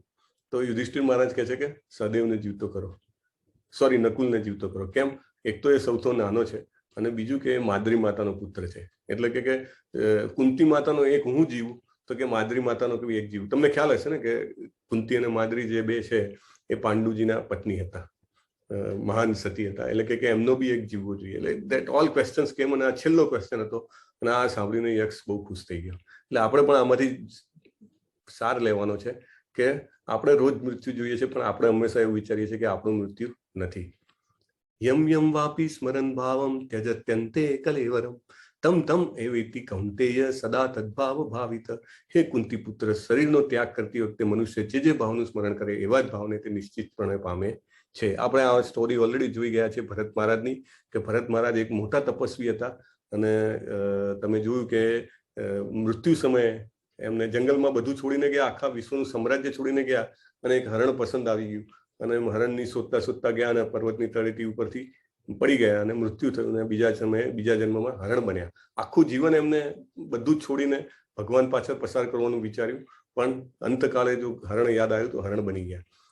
ઠીક છે, ભગવાને પછી એમને બીજી બુદ્ધિ આપી અને હરણ બન્યા ત્યારે બી એમને યાદ શક્તિ આપી ભગવાને કે મેં પૂર્વજન્મમાં ખૂબ ભગવાનનું નામ લીધું છે, હવે મારે ટાઈમ ના બગાડવો જોઈએ. એટલે એ તીર્થ સ્થળમાં જઈ અને ત્યાં આગળ જે ઋષિઓ હતા એમનું વધેલું અન્ન કે ફૂલ ફાલ હોય જે ભગવાનને ચડાયેલા એ ખાઈને એમને સમય પસાર કર્યો અને એના પછીના જન્મમાં જળભરત બનીને જન્મ્યા અને ભગવાનના ધામમાં ગયા. તો અંતકાળે બહુ જ ઇમ્પોર્ટન્ટ છે. એટલે પણ અંતકાળે કેવી રીતે આવે? એમ કઈ થોડું આવી જાય અંતકાળે? કે હું વિચારું કે અત્યારે કશું નથી કરવું, ચલો આપણે જે ચાલે છે એ ચાલવા દો, આપણે તો છેલ્લે યાદ કરી લઈશું ને. Is it possible? તો ભગવાન એનો જવાબ અહીંયા કહે છે, તસ્માત સર્વેષુ કાલેષુ મામ અનુસ્મર યુધ્ય છે મય્યર્પિત મનો બુદ્ધિર મામે એ વૈશ્યસ્ય અસંશયમ. હે અર્જુન, તારે સદા કૃષ્ણના રૂપમાં મારું ચિંતન કરતા રહેવું, સાથે જ યુદ્ધ કરવાનું તારું કર્તવ્ય પણ કર. તારા કાર્યો મને સમર્પણ કરીને મન તથા બુદ્ધિને મારામાં સ્થિર કરીને તું નિશ્ચિતપણે મને પ્રાપ્ત કરીશ. એટલે આપણે આખું જીવન જે જીવતા આવીશું તો જ અંત સમયે આપણે ભગવાન યાદ આવવાના છે. એવું નથી કે over a period of time કશું ના કરીએ. અને ઘણા લોકો કહે છે ને કે આ બધું તો કે બુઢાપા માટે છે. આપણે અહીંયા આગળ ઘણા બધા યંગ લોકો છે, પણ that is very very encouraging. Otherwise મોટા ભાગે એમ કહેવામાં આવે કે અત્યારે શું માળા પકડવી છે, અત્યારે શું ગીતા વાંચે છે. અરે ભાઈ, જેટલું વહેલા કરશું એટલું જ બેસ્ટ છે. આપણે ક્વિઝમાં બી એક પ્રશ્ન હતો, કૃષ્ણ ભાવનામૃતની શરૂઆત ક્યારે કરવી જોઈએ? તો કે એઝ અર્લી એઝ પોસિબલ. એનો આન્સર જીવનમાં જ્યારે મળે ત્યારે જેટલું વહેલા મળે એટલું આપણું નસીબ. અહીંયા પ્રહલાદ મહારાજ છે, તમે જુઓ 5 વર્ષના છોકરા છે અને એમના પિતા તો દૈત્ય હતા, દૈત્યના રાજા. એમની એક ભ્રુકુટીથી એવું કહે છે કે 9 ગ્રહો અને દેવી દેવતાઓ ડરી જતા હતા. એમની ભ્રુકુટી જેમ આમ થાય તો એટલા પાવરફુલ દૈત્ય. અને એમના પુત્ર તરીકે બી એમને જયારે શાળાએ ભણવા મૂક્યા આશ્રમમાં, તો એ બધા જ ભાઈબંધોને કીર્તન કરાવતા હતા. એટલે that is what we have to C કે એ જ એઝ અર્લી એઝ પોસિબલ, ભલે જે ગયું એ ગયું, બાકીનો સમય બહુ કિંમતી છે. કેવી રીતે કરવું આગળ ફરીથી ભગવાન કહે છે, અભ્યાસ યોગ યુક્તેન ચેતસા નાન્યગામિના પરમમ પુરુષમ દિવ્યમ યતિ યાતિ પાર્થા અનુચિંતયમ. એ પાર્થ, જે મનુષ્યમાં પોતાના મનને મારું સ્મરણ કરવામાં સદા મગ્ન રાખીને અવિચળ ભાવથી પૂર્ણ પુરુષોત્તમ પરમેશ્વર સ્વરૂપે મારું ધ્યાન કરે છે, તે નિશ્ચિતપણે મને પ્રાપ્ત કરે છે. આ એક અદ્ભુત ઘટના છે. આ ઘટનાને ખૂબ સમજવી જરૂરી છે અને આનું તો મહાત્મ્ય છે. એટલે મહાત્મ્ય તો એવું છે કે ખૂબ નસીબદાર હોઈએ તો આ ઘટના વાંચવા સાંભળવા મળે. ભાગવતમના 6ઠા ખંડમાં આવે છે અને એને કોન્ફિડેન્શિયલ કીધેલી છે આ ઘટનાને. એટલે it is not that it can be told in public or it can be shared with anybody and everybody, એવું નથી. એટલે તમે જે આ યજ્ઞ કરીને આવ્યા 7 દિવસનું, 8મા દિવસમાં તમે આવ્યા છો, તમે ડેફિનેટલી એના પાત્ર છો. એટલા માટે અહીંયા આગળ એને બતાવવામાં આવી છે કે અંતકાળનું શું મહત્વ છે ને કેવી રીતે છે. તો આ ઘટના છે એ સમયે એ ઘટના કાન્યકુબ્જ નામના શહેરની છે, જે અત્યારે કાનપુર તરીકે ઓળખાય છે. અને એમાં આજે અહીંયા આગળ ધોતી પહેરીને જે ઉભેલો છે બ્રાહ્મણ, એ ત્યાં રહેતો હતો. એનું નામ હતું અજામિલ. અજામિલ જે હતો એ લગભગ 20 થી 25 વર્ષનો, 20 વર્ષનો યુવાન હતો, 20 વર્ષથી વધારેની ઉંમરનો. અને એ જે હતો એનો જન્મ એક ખૂબ જ ધાર્મિક આધ્યાત્મિક કુળમાં થયો હતો, બ્રાહ્મણ કુળમાં. અને એ પોતાના માતા પિતા અને પત્ની સાથે કાન્યકુબ્જમાં રહેતો હતો. અને ભગવાનનું જેને કહેવાય, એ વખતે તો સિસ્ટમ હતી કે ગુરુકુળમાંથી આવે એટલે બાળકને બધું ખબર જ હોય. ગુરુકુળમાં તપ કર્યું હોય, ધ્યાન કર્યું હોય, ગુરુની સેવા કરી હોય. અને ગામમાં પણ જ્યારે બી ભક્તો આવે તો એમની સાથે થોડો ઘણો સત્સંગ કર્યો હોય, એમની સેવા કરી હોય. એટલે એ બધું જ રોજે સવારે વહેલી સવારે પ્રાતઃકાળે ઉઠીને બધું જ મંગલા આરતી ને બધું જ કાર્ય કરે, જપ કરે, બધું કરે.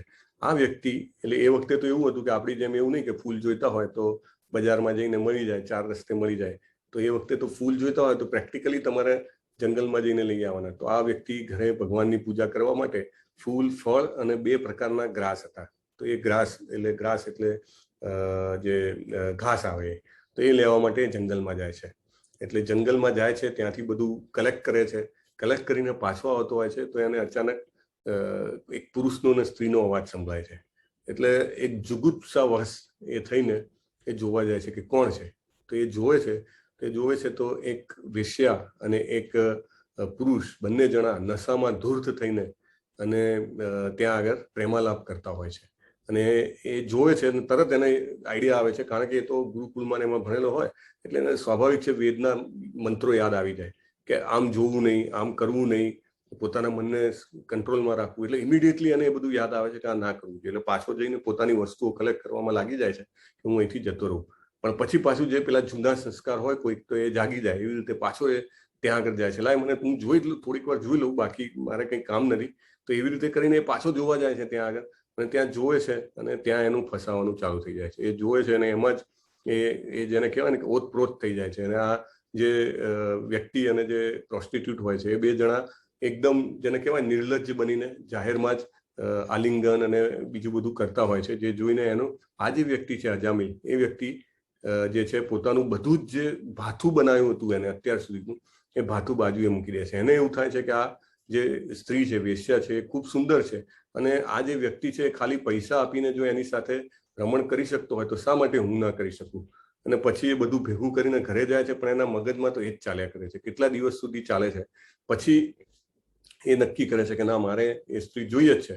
અને એની પાસે જાય છે. તો એ વેશ્યાને એવું કહે છે કે મને તારે રોજ જે અમુક 100 સોનામર તારે મને લાવી આપવાની, અને હું જે કંઈ પણ કરું એ તારે ના નહીં પાડવાની. હું મદિરા પાન કરું, હું જે બી મંગાવું બધું કરું. તો આ કહે છે કે સારું, મને ઓકે છે, પણ તારે મારા ઘરે એઝ અ સર્વન્ટ આવવું પડશે. પછી ધીમે ધીમે હું બધી વ્યવસ્થા કરીશ. એટલે કે સારું. એટલે આ અજામિલ ઘરે જઈને એની પત્નીને કહે છે. એની પત્ની પણ ખૂબ જ ગુણિયલ, સુંદર અને ખાનદાન પરિવારમાંથી આવેલી હોય છે. એટલે એ તો ખૂબ જ ભગવાનની સેવા કરે છે. માતા પિતા બી ખૂબ ધાર્મિક હતા. એટલે પત્નીને કહે છે કે ભાઈ તે તો તું બહુ કામ કરે છે, તું થાકી જતી હોય એવું લાગે છે, તારા માટે એક નોકરાણીની જરૂર છે, એટલે હું એક નોકરાણી લાવું. એની પત્ની કે મને કોઈ થાક નથી લાગતો, કારણ કે આ બધું જ મારા પ્યોરિફિકેશન માટે છે. એ બી એટલી જાણકાર હતી, તો પણ છતાં પણ એને લાવે છે વેશ્યાને નોકરાણી તરીકે. ધીમે ધીમે ધીમે ધીમે બધું જ જે છે એ પ્રગટ થતું જાય છે. અને એના કારણે એના માતા પિતા પણ ખૂબ ગુસ્સે થાય છે. તો એ માતા પિતા એને સમજાવે છે કે તું શું કરી રહ્યો છે એનું તને ભાન છે, તું કેવો હતો ને કેવો થઈ ગયો છે, પણ આ વ્યક્તિ તો છે એનું બધું જ ભાન ભૂલેલું છે. અને માતા પિતાની સંપત્તિ બી વેચીને પેલીને રોજ કંઈક નું કંઈક એને ગિફ્ટ લઈ આપવાની, કંઈક પૈસા આપવાના, આ તે બધું ચાલુ. અને છેવટે માતા પિતાને બહાર કાઢી મૂકે છે, પત્નીને પણ એ બહાર કાઢી મૂકે છે, અને એ આ જે વેશ્યા છે એની સાથે જીવન માંડે છે. અને વેશ્યાને ધીમે ધીમે ધીમે બધું જ શીખવાડે છે, કારણ કે પૈસા જોઈએ રોજ જે શોખ પૂરા કરવા માટે. તો વેશ્યા એને ચોરી કરવાનું શીખવાડે છે, વેશ્યા એને જુગાર રમવાનું શીખવાડે છે, વેશ્યા એને દારૂ પીવાનું શીખવાડે છે. બધું જ જેને કહેવાય બધા જ જે અવગુણ હોય એ બધા જ અવગુણ એને શીખવાડે છે. અને આ બધું કરતા કરતા એવો નામચીન થઈ જાય છે કે એને ગામમાં કોઈ ઊભો પણ ના રાખે, એટલું ખરાબ જેને કહેવાય એની નામ થઈ જાય છે. એટલે કોઈ પણ નવો આવે ગામમાં એને પકડી લાવે અને એને કંઈ પણ કરીને ધૂતી લે, અને એ રીતે કરીને પૈસા લે. આનો એક વિડીયો બી આપણે મૂક્યો હતો ગ્રુપમાં, તમે પપેટ શો તો એ જોવાનો. તો એ બધું કરે છે. એમ કરતા કરતા એને 10 સંતાન થાય છે આ વેશ્યાથી, અને એ 20 વર્ષથી 88 વર્ષનો, એટલે 68 વર્ષ જતા રહે છે એના જીવનના. એટલા બહુમૂલ્ય વર્ષો એ જતા રહે છે, અને એ એકદમ મરવા જેવો થઈ જાય છે, ઘરડો, ખાંસતો. અને જે 10મું સંતાન આવે છે એનું નામ એ રાખે છે નારાયણ. એનું નામ નારાયણ રાખે છે, અને એને એના પ્રત્યે ખૂબ પ્રેમ. નારાયણ ધીમે ધીમે મોટો થાય છે, લગભગ 2-1 વર્ષનો થતો હશે, એટલે એ ચાલતા ચાલતા પડી જાય, એ તોતડું બોલે, તો એને ખૂબ એમાં આનંદ આવે. એટલે સ્વાભાવિક છે, ઘરમાં તમે જોજો કે કોઈ વડીલો હોય તો એને સૌથી નાનું બાળક હોય ને, વડીલોને ખૂબ ગમે. અને આને જે અજામિલ હતો એને એના પ્રત્યે ખૂબ આસક્તિ થઈ ગઈ. એટલી બધી આસક્તિ કે એ સવારે પહેલું પાણી પીવે તો બી નારાયણ એમ કરીને એને બોલાવે, એને પાણી પીવડાવે, પછી પોતે પીવે. જમવા બેસે તો નારાયણ, નારાયણને આપી મીઠાઈ, અને પછી પોતે ખાય. એના મોઢેથી નારાયણ નારાયણ નારાયણ. પેલો ચાલતો ચાલતો પડી જતા હોય, આમને ખૂંચતા બી ના રહેવાતું હોય, બેસાતું ના હોય, તો બી નારાયણ પડી ગયો. એને મન નારાયણમાં ને નારાયણમાં એનું લાગેલું હોય. અને પછી આમ કરતા કરતા એક દિવસ બપોરના સમયે એ બેઠો તો પલંગ ઉપર, આડો પડ્યો હતો, અને ઘરના રૂમની બહાર જે વરંડો હોય એમાં નારાયણ રમતો હતો. અને એના અંત સમય આવી જાય છે, એના પ્રાણ લેવા માટે યમદૂતો આવી જાય છે. અહીંયા આપણે આ બાજુના ચિત્રમાં જોઈએ છે 4 યમદૂતો, ભયંકર કાળા, અને એના મોઢા જે વિકૃત હોય એવા મોઢા વિકૃત વાળા આવે છે. અને યમપાશ જેને કહે ને, યમપાશ, એનાથી એનો જીવ ગળામાં બાંધીને જીવ બહાર કાઢે છે. અને આ વ્યક્તિને જે અજામિલ છે એને દેખાય છે, એટલે એને અત્યંત વેદના થાય છે. જે આપણે કહીએ છીએ ને કે હજારો વીંછી કરડે એટલી વેદના થાય, એને અત્યંત વેદના થાય છે. અને આ 4 જે યમદૂતો, એને લાગ્યું કે આ છે કોણ, અને આ શું કરે છે મને, એટલી વેદના આપી રહ્યા છે. અને એટલી બધી વેદનાથી ગ્રસ્ત થઈને એ એના પુત્રને બોલાવે છે, નારાયણ નારાયણ નારાયણ, મને બચાવ, મને બચાવ, મને બચાવ. સ્વાભાવિક છે, એવું નાનું બાળક શું કરવાનું, પણ એની આસક્તિ જ એમાં હતી. જેમાં આસક્તિ હોય એ જ યાદ આવે. એને કીધું નારાયણ નારાયણ બચાવ, અને એટલું બોલ્યો ત્યાં આગળ. એટલી વારમાં તો એક અદ્ભુત અલૌકિક જ્યોતિ રૂમમાં વ્યાપી ગઈ, અને 4 અદ્ભુત દેવ સમાન વ્યક્તિઓ પ્રગટ થયા. આપણે જોઈએ છીએ અહીંયા આગળ જે છે શંખ, ચક્ર, ગદા અને તલવાર લઈને આ લોકો પ્રગટ થયા છે. અને એમનું રૂપ કેવું છે, એકદમ દૈદીપ્યમાન રૂપ છે. એમનું પિતાંબર છે પીળા કલરનું, ગળામાં ફૂલોની માળા પહેરેલી છે, માથે મુગટ ધારણ કરેલો છે. આ બધું વર્ણન આવે છે, અને બધું એટલું સરસ વર્ણન છે. કાનમાં અદ્ભુત કુંડળ એમને પહેરેલા છે ભાગવતમમાં. અને એ આ જે યમદૂતો છે એને કહે છે વારો, જેવી રીતે લાઈક તમારા ઘરે નહીં પણ કોઈના પણ ઘરે દાખલા તરીકે પોલીસનું વોરંટ આવે, રાઈટ, તો તમારા બાજુમાં કે તમારા ઓળખીતામાં જે બી બહુ પાવરફુલ વ્યક્તિ હોય તો આવીને ઉભો રહે કે ભાઈ શેનું વોરંટ છે, બતાવો, શું આમને ખરાબ ખોટું કર્યું, તમે કેવી રીતે પકડી શકો છો, એવી રીતે. તો આ 4 યમદૂતોને રોકવા માટે 4 વિષ્ણુદૂતો આવે છે, અને ત્યાં આગળ ઉભા રહે છે. આ લોકોને કહે છે ઉભા રહો, તમે આનો જીવ કેમ ખેંચી રહ્યા છો. એટલે પેલા યમદૂતોને લાગ્યું કે આ તો કોઈ પાવરફુલ ઓથોરિટી લાગે છે, એટલે એ લોકો બી થોડા ગભરાયા, અને કીધું કે તમે ક્યાંથી આવો છો. અને અમને કેમ રોકો છો? અમે તો યમરાજના પાર્ષદ છીએ, અમારું આ કામ છે. એટલે જે પેલા આવ્યા હતા 4 જણા ભગવાન દેવો જેવી જેમની રૂપ હતું, એમને કીધું છે ખબરદાર જો તમે એને અડ્યા તો તમે યમના દૂતો હોય એવું મને લાગતું નથી. યમરાજ તો ધર્મના રાજા છે, એમને બધી ખબર છે શું કરવું જોઈએ શું ના કરવું જોઈએ, કોને પાપ કર્યું છે, કોને પાપ નથી કર્યું, કોને ન્યાય કરવો જોઈએ, કોને યમપુરીમાં લઈ જવા જોઈએ, કોને સ્વર્ગમાં, કોને નરકમાં, એ બધું એને ખબર હોય. તમને લોકોને કંઈ ખબર હોય એવું લાગતું નથી. એટલે એક આખી શાબ્દિક આર્ગ્યુમેન્ટ, અને જેને કહેવાય ને કે એક દલીલ ચાલુ થઈ ગઈ. લાઈક એક હાઈકોર્ટનો વકીલ હોય ને એક સુપ્રીમ કોર્ટનો વકીલ હોય, એ બંને સામે કેવી રીતે આર્ગ્યુમેન્ટ કરે, એ રીતે આર્ગ્યુમેન્ટ ચાલુ થઈ. અને એને કીધું કે તમે આને કેમ લઈ જાઓ છો? તો આ લોકો જે છે યમના દૂતો એ કહે છે કે આને ખૂબ પાપ કર્યા છે. કે કેવી રીતે પાપ કર્યા છે? તો કે પરમાત્મા જે હૃદયમાં હોય એનો પરમાત્મા સાક્ષી છે, બીજું અગ્નિ સાક્ષી છે, આકાશ સાક્ષી છે, સૂર્ય સાક્ષી છે, ચંદ્ર સાક્ષી છે, પાણી સાક્ષી છે. આવી રીતે બધા સાક્ષી ગણાવે છે. આપણે ખબર છે કોઈ સારું કામ કરીએ તો સંકલ્પ મૂકીએ તો પાણીથી મૂકીએ, જપ કરતા હોઈએ તો દીવો કરીએ. આ બધા સાક્ષી ગણાય છે. They are witness. બેંકમાં એકાઉન્ટ ખોલવું હોય તો વિટનેસ જોઈએ, વિટનેસની સહી જોઈએ, રાઈટ? એવી રીતે આ બધા સાક્ષી ગણાય છે. એટલે કે આ બધા જ સાક્ષીઓ જોયું છે કે આ માણસે જીવનમાં જેટલા બી કરવા લાયક ખરાબ કામ હોય, જેટલા બી ગણી શકાય એવા ખરાબ કામ હોય, એવા બધા એને કર્યા છે. અને આ તો બહુ પાપીમાં પાપી માણસ છે. એટલે વિષ્ણુના દૂતો કહે છે કે તમને પૂરું જ્ઞાન જ નથી. કે એ ભલે ગમે તેવો પાપી માણસ હોય પણ એને અપરાધ રહિત પણ ભગવાનનું નામ લીધું છે અંત સમયે એક જ ફોકસથી. એટલે એના બધા જ પાપ માફ થઈ ગયા. કે એના કોઈ માફ આ જન્મના તો છોડો, આગલા મિલિયન્સ ઓફ બર્થ પ્રભુપાદ લખે છે, મિલિયન્સ ઓફ બર્થ, મતલબ કરોડો જીવનના એના પાપ નાશ થઈ ગયા છે.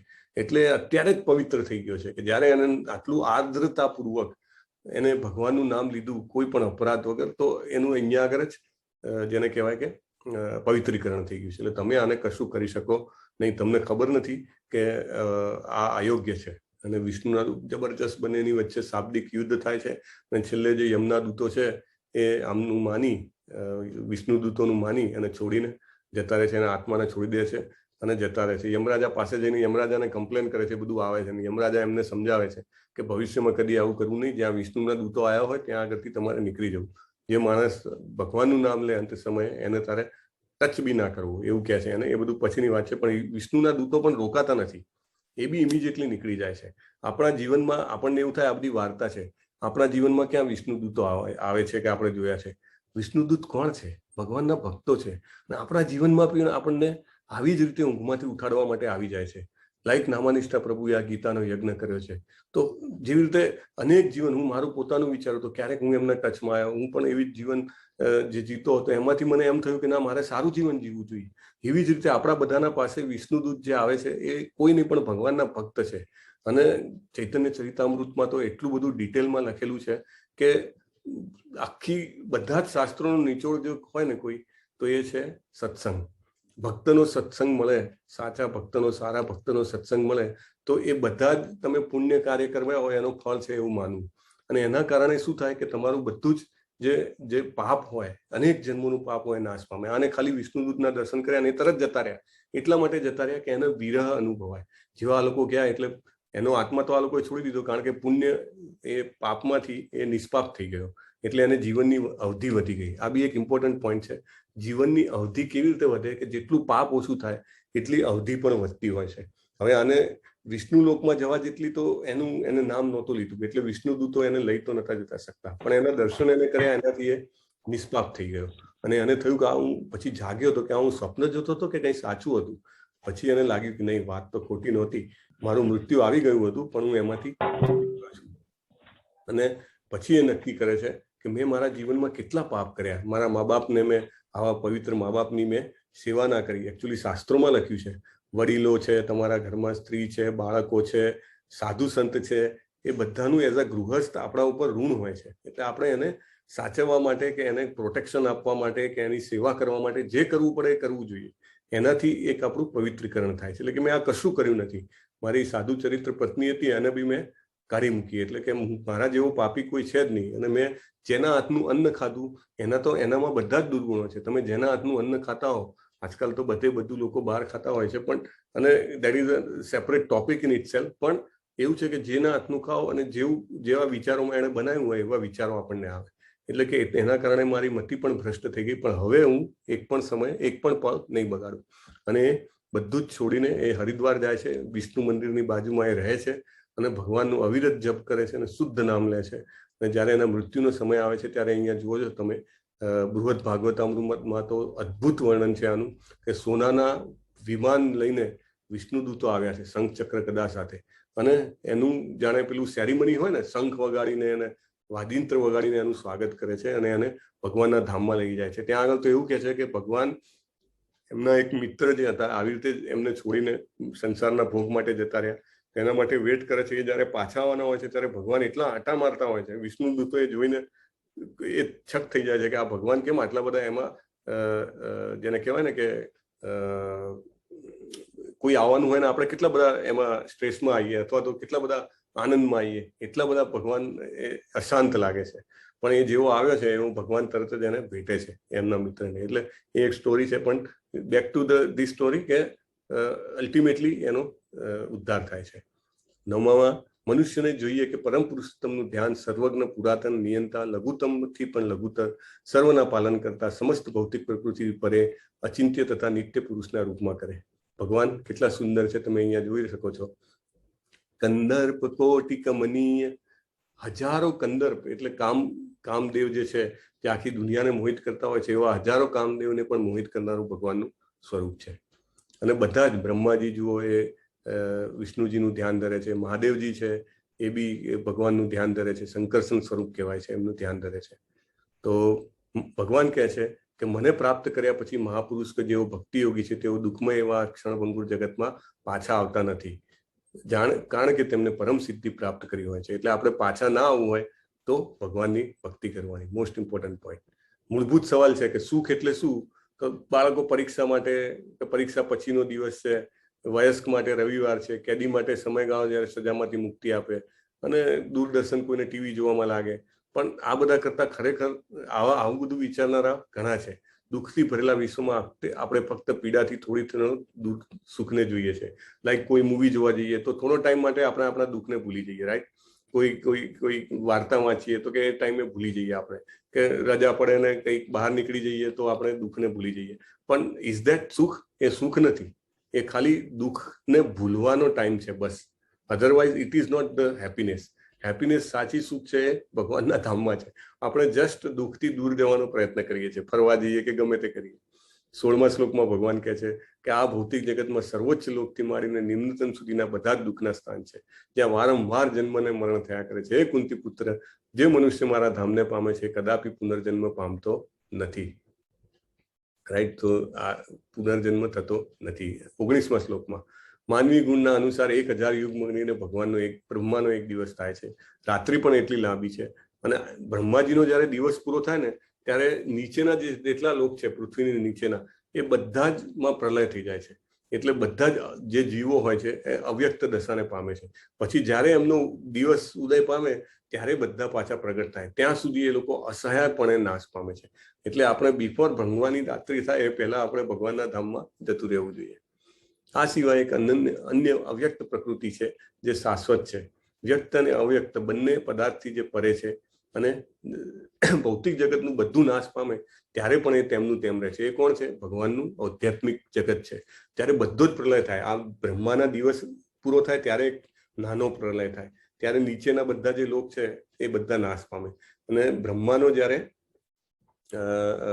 આખો અવધિ પૂરી થાય 100 વર્ષની, ત્યારે મહાપ્રલય થાય. ત્યારે બધું જ નાશ પામે છે, ઇન્ક્લુડિંગ બ્રહ્માનું સત્યલોક.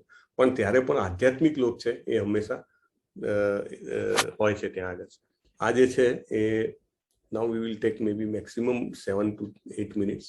પણ આ જે છે એ સમજવાની બહુ જ જરૂર છે. If I am zooming it, please tell me કે તમને દેખાય છે કે નહીં. ઓકે. આને ગોલોક ચાર્ટ કહે છે.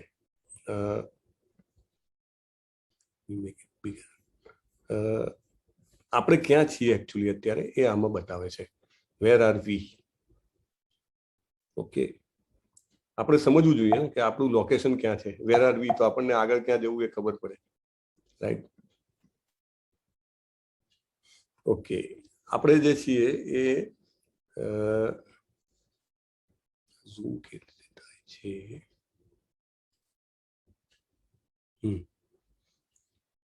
આપણે અહીંયા છીએ, ધરતી જે છે ને, મારું કર્સર છે દેખાય છે ને તમને? તો એ ત્યાં આગળ છીએ આપણે. અને આપણી ઉપર નીચે જેવી રીતે આ 7 લોક છે, આપણે ચર્ચા કરી હતી, રાઈટ? આપણી ઉપર છે એ બીજા 6 લોક છે. તો એ રીતે આપણું સ્થાન અહીંયા છે. અને આ આપણું જેને કહેવાય ભૌતિક જગત છે. ભૌતિક જગત જે છે એ કેવી રીતે બને છે અને ક્યાંથી આવ્યું છે એ આપણે જોઈએ. આ જે અહીંયા દેખાય છે કારણોદાસ સાઈ વિષ્ણુ છે, એ ભગવાનનું જ એક્સપાન્શન છે. અને એમના જેટલા શ્વાસ નીકળે ને, શ્વાસમાંથી બ્રહ્માંડોની રચના થાય છે. લાખો બ્રહ્માંડો એમના પ્રશ્વાસમાંથી નીકળતા હોય છે. અને દરેક બ્રહ્માંડમાં ભગવાન જે છે એ ગર્ભોદક સાઈ વિષ્ણુ તરીકે શેષનાગ ઉપર અહીંયા આગળ આવી રીતે બિરાજે છે. ગર્ભોદક સાઈ જે સાગર છે એની અંદર, અને એમના ડુંટીમાંથી જે કમળ પ્રગટ થાય છે અને એમાં બ્રહ્માજી ઉત્પન્ન થાય છે. એટલે એકચ્યુઅલી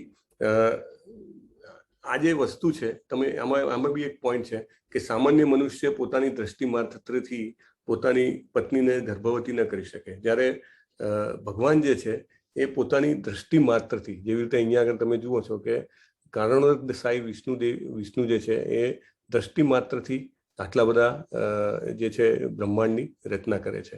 અને અહીંયા આગળ જે બ્રહ્માજી જે છે એ સેકન્ડરી જનરેટર છે, કે એમને પછી આખું વિશ્વ બનાવવાની આજ્ઞા, બુદ્ધિ બધું ભગવાન એમના હૃદયમાં રહીને આપે છે. આ જે છે એ અહીંયા આગળ જે બોર્ડર લાઈન દેખાય છે, એ બોર્ડર લાઈનની નીચેનું બધું ભૌતિક વિશ્વ કહેવાય છે. અહીંયા આગળ આ જે સ્તર છે, પૃથ્વી, જળ, અગ્નિ, વાયુ, આકાશ, મન, ફોલ્સ ઈગો એટલે અહંકાર, અને મહત્તત્વ. એટલે પૃથ્વી કરતા 10 ગણું વધારે મોટું થર પાણીનું છે, પાણી કરતા 10 ગણું વધારે અગ્નિનું છે, અગ્નિ કરતા 10 ગણું વધારે વાયુનું. એ રીતે આ બધા થર છે. એટલે તમે વિચારો કે આપણે નાના નાના પેલા રોકેટ બનાવીએ, સ્પુતનિક કે XYZ જે બી હોય, એનાથી આપણે કેટલે સુધી જઈ શકીએ? આપણે તો ઇવન આપણા લોકથી ભૂવરલોક એટલે પિતૃલોક છે ત્યાં સુધી પણ ના જઈ શકીએ. એટલે ઇટ ઇઝ ઇમ્પોસિબલ. આપણા શાસ્ત્રોમાં જે નોલેજ આપ્યું છે સ્પેસનું, એ નોલેજ જેને કહેવાય કે ઇટ ઇઝ ફાર બિયોન્ડ. આપણે આ બધું સમજીએ શું કામ? કારણ કે આપણું વિઝન બ્રોડ થાય. વી શુડ નોટ થિંક લિમિટેડલી, કે બ્રહ્માંડ એટલે કે આપણી પૃથ્વીમાં જ જીવન છે અને બાકી ક્યાંય છે નહીં, અને જેટલું આપણી વિજ્ઞાન પહોંચી શકે એટલું જ વિચારીએ. No, there is lot more thing beyond the science what science has conceived now.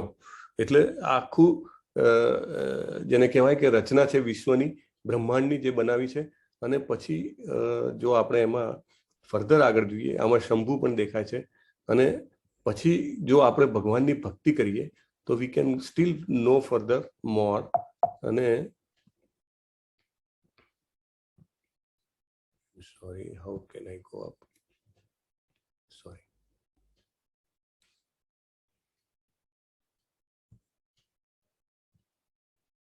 Okay, તો પછી જે એમની ઉપર છે અહીંયા આગળ, એ અહીંયા વૈકુંઠ ધામ છે. અને વૈકુંઠ ધામની ઉપર અયોધ્યા ધામ આવે છે. અહીંયા આગળ જોઈએ આપણે, આ વૈકુંઠ છે. વૈકુંઠની અંદર ભગવાન ખુદ જે નારાયણ સ્વરૂપે છે. અને એનાથી આગળ જઈએ તો અયોધ્યા આવે છે, જેમાં ભગવાન રામ બિરાજમાન છે. આ અયોધ્યા આપણું ઉત્તર પ્રદેશનું અયોધ્યાની વાત નથી કરતો. આ જે અયોધ્યા છે એ દિવ્ય જગતનું અયોધ્યા છે. એટલે આપણું જે છે વસ્તુ એ બધી જ આપણા દિવ્ય જગતની પ્રતિકૃતિ છે. દિવ્ય જગતમાં જે વ્યક્તિઓ છે એવી રીતે એ 2 હાથ 2 પગ વાળા છે. આપણને પણ એવું જ આપવામાં આવ્યું છે શરીર. એટલે દિવ્ય જગતમાં અયોધ્યા છે. પછી આગળ જઈએ, એના બી ઉપર જે સેન્ટરમાં અહીંયા જે પિંક કલરનું લોટસ છે, એના સેન્ટરમાં જે આપણને દેખાય છે એ છે ગોલોક વૃંદાવન ધામ, હાઈએસ્ટ ભગવાન કૃષ્ણનું ધામ.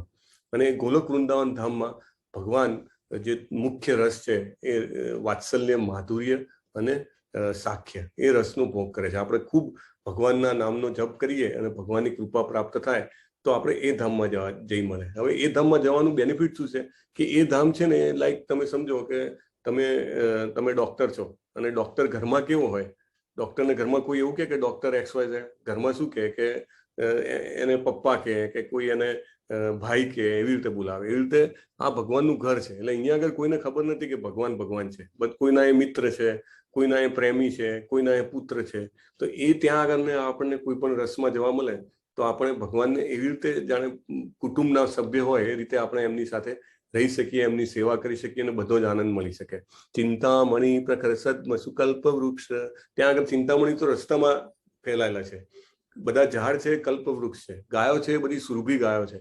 બ્રહ્મ સંહિતામાં બ્રહ્માજી જે પ્રાર્થના કરે છે, અદ્ભુત પ્રાર્થના કરે છે.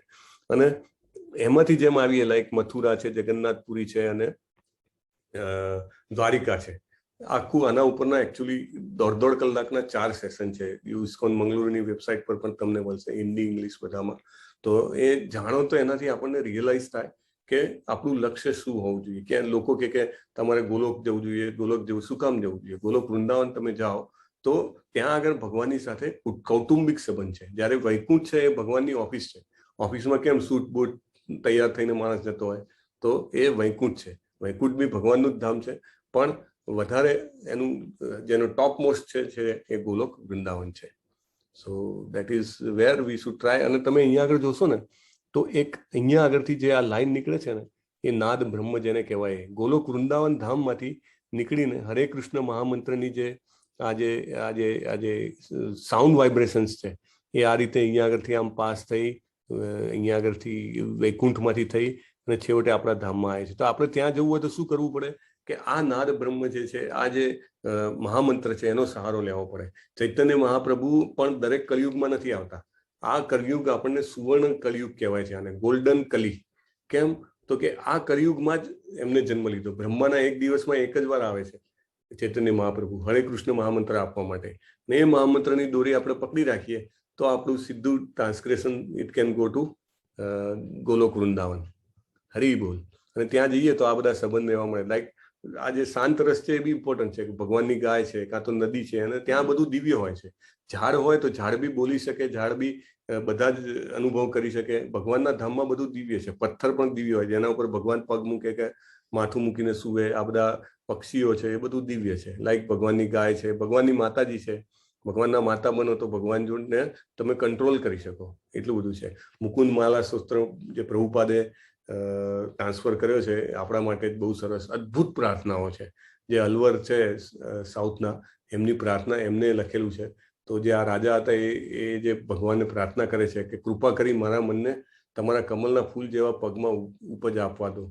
કે કમલના ફૂલોના દાંડીની ભૂલ ભૂલામણીમાં પ્રવેશ કરે છે ત્યારે મારા છેલ્લા શ્વાસને શારીરિક રમૂજીથી, એટલે એવું કહે છે કે હું જ્યારે મરીશ ત્યારે કદાચ મારા કફથી મારું ગળું બંધ થઈ જાય, મારું મગજ કામ ના કરતું હોય, તો ત્યારે હું તમને કેવી રીતે યાદ કરું? એના કરતાં મને અત્યારે જ મૃત્યુ આપી દો.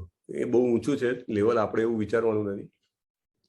વેદેષુ યજ્ઞેષુ તપસ્સુ ચૈવ દાનેષુ યત પુણ્ય ફલમ પ્રદિષ્ટમ અત્યેતિ તત્ સર્વમ ઇદમ વિદિત્વા યોગી પરમ સ્થાનમ ઉપૈતિ ચાદ્યમ.